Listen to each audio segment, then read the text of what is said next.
नमस्कार मंडळी, आज आपण इथे एक वेगळी रेसिपी बघणार आहोत जी तुम्ही तुमच्या आवडीप्रमाणे नाश्त्यामध्ये किंवा जेवणामध्ये कधीही बनवून खाऊ शकता। त्यासाठी इथे मी तुरीची डाळ स्वच्छ पाण्याने धुवून त्यामध्ये हळद आणि मीठ घालून ती उकडायला ठेवली। तोपर्यंत इथे आपण चपातीसाठी जसं कणिक मळतो तसं मी 2 पोळ्यांसाठी लागणारं कणिक मळून घेतलं। आता आपण याला फोडणी देऊ, पण त्यापूर्वी ही डाळ चमच्याच्या साहाय्याने व्यवस्थित घाटून घ्यायची। इथे मी फोडणीसाठी कोथिंबीर आणि लसूण थोडी ठेचून घेतली आहे। आता तेलामध्ये मोहरी, जिरं, ठेचलेला लसूण आणि कोथिंबीर आणि थोडीशी हळद टाकून ते आपण चांगलं परतून घेऊ।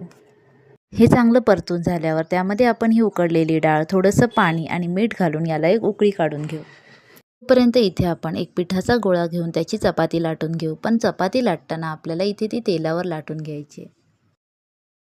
आता लाटलेल्या पोळीच्या आपण शंकरपाळीच्या आकारामध्ये किंवा तुम्ही तुमच्या आवडत्या शेपमध्ये यांना कट करून घ्या।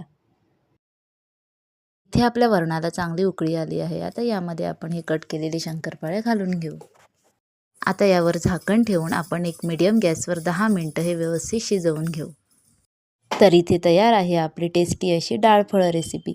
ही रेसिपी तुम्ही एकदा तरी नक्की करून बघा आणि कशी वाटली ती मला कमेंटमध्ये नक्की कळवा।